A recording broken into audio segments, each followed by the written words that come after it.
আজকে আমি অরেঞ্জ ফ্লেভারের এই কেকের রেসিপিটা শেয়ার করব। তার সাথে আমি কেকের যে এবড়ো থেবড়োভাবে যে ডিজাইনটা আমি করেছি ওইটাও শেয়ার করব। দেখতে যেমন সুন্দর হয়েছে, খেতেও কিন্তু অসাধারণ হয়েছে। তো পুরো ভিডিওটির সাথে থাকার অনুরোধ রইল। তো ফ্রিজে একটা মালটা অনেক দিন ধরে গড়াগড়ি খাচ্ছিল, তো এটা দিয়ে কি করব সেই চিন্তা ভাবনা করতে করতেই এই মালটা কেকের আইডিয়াটা মাথায় আসলো। প্রথমেই আমি মালটাটা 2 ভাগ করে নিয়েছি। 2 ভাগের 1 ভাগ দিয়ে আমি মালটার খোসাটা গ্রেট করে নিয়েছি। যেই অংশটুকু আমি গ্রেট করে নিয়েছি সেই অংশটুকুই আমি ছুরি দিয়ে পিস পিস করে কেটে নিচ্ছি। আমি ছোট ছোট করে টুকরা করে নিয়েছি। টুকরাগুলো করে আমি ভিতরে যে বিচিগুলো ছিল ওইগুলোকে ফেলে দিয়েছি। তো এবার আমি একটা ব্লেন্ডারে জার নিয়ে নিয়েছি। জারের ভিতরে আমি মালটার পিসগুলো দিয়ে তার ভিতরে আমি 2টা ডিম দিয়ে দিচ্ছি ভেঙে। আর যে বাকি অর্ধেক মালটাটা আমি রেখেছিলাম ওইটাকে আমি পাতলা পাতলা করে কেটে এটা একটা সাইডে রেখে দিব, পরে এটা দিয়ে কাজে লাগবে। তারপরে আমি মালটা আর ডিমের ভিতরে হাফ কাপ পরিমাণে দিয়ে দিয়েছি চিনি। সব কিছু আমি ভালোভাবে ব্লেন্ড করে নেব।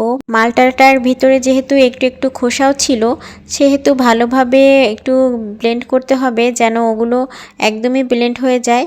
তো সব কিছু একটা বাটিতে আমি ঢেলে নিয়ে এখানে আমি 1 কাপের একটু কম দিয়েছি ময়দা আর 1 টেবিল চামচ পরিমাণ দিয়েছি বেকিং পাউডার।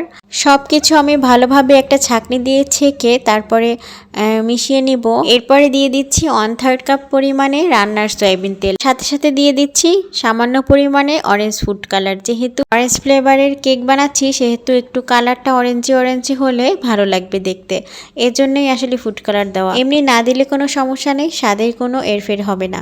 তো আমি সব কিছু একবারে ভালোভাবে মিশিয়ে নিচ্ছি। একদমই স্মুথিভাবে আমি সব উপকরণগুলো মিশিয়ে নিচ্ছি। এই যে আমার ব্যাটারটা একদমই রেডি হয়ে গেছে।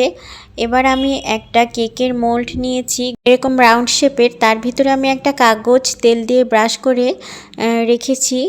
এবার আমি কেকের যে ব্যাটারটা বানিয়েছিলাম ওইটাকে সব দিয়ে দিচ্ছি। তার উপরে আমি যে গ্রেট করে খোসাটা রেখেছিলাম ওইটা ছিটিয়ে দিচ্ছি। খোসাগুলো দেওয়ার কারণে পরে যখন এই কেকটা খাওয়া হয় তখন একটা শক্ত শক্ত ফিল হয় দাঁতের ভিতরে, তো ভালোই লাগে কেকটা তখন খেতে। তো এই তো আমি মোল্ডে দিয়ে ফেলেছি। তারপরে আমি 180 ডিগ্রি সেলসিয়াসে ইলেকট্রিক ওভেনে বেক করে নিয়েছি। আমি 40 মিনিটের মতন এটা বেক করে নিয়েছি। দেখেন উপরটা কত সুন্দর কালার হয়েছে। এবার চারিপাশ থেকে আমি ছুরি দিয়ে একটু কেটে এটা মোল্ড আউট করে নেব। কেকের চেহারা কিন্তু মাশাআল্লাহ অনেক সুন্দর হয়েছে। সব কিছু যদি ঠিকঠাক দেওয়া হয় কেকের টেস্টও অনেক ভালো আসে।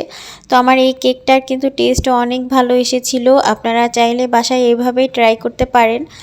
তো অনেক সুন্দর হয় এই কেকটা আর খেতেও কিন্তু অনেক মজা হয়। আমার মেয়ে বলতেছিল আম্মু একটু কেকটা সাজিয়ে দাও, এর জন্য আমি একটু উপর থেকে একটু ডিজাইন করে নেব হালকা পাতলা, যদিও অতটা সুন্দর হয়নি, তারপরেও দিয়েছি, ওরা অনেক খুশি হয়েছে। তো মাঝখান থেকে আমি যেটা উঁচু অংশটুকু ছিল ওইটুকু কেটে নিয়েছি। দেখেই বোঝা যাচ্ছে কেকটা কতটা সফট হয়েছে, ভিতরটা একদম নরম তুলতুলে হয়েছে।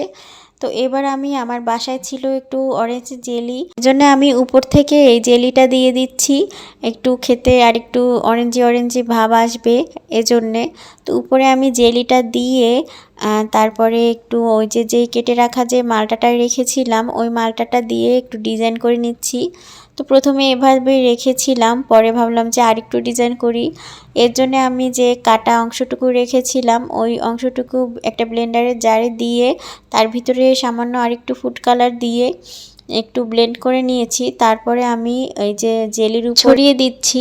তো এই তো আজকের রেসিপিটা কেমন লাগলো অবশ্যই কিন্তু জানাবেন, আর ফ্রেন্ডস অ্যান্ড ফ্যামিলির সাথে শেয়ার করতে ভুলবেন না। আল্লাহ হাফেজ।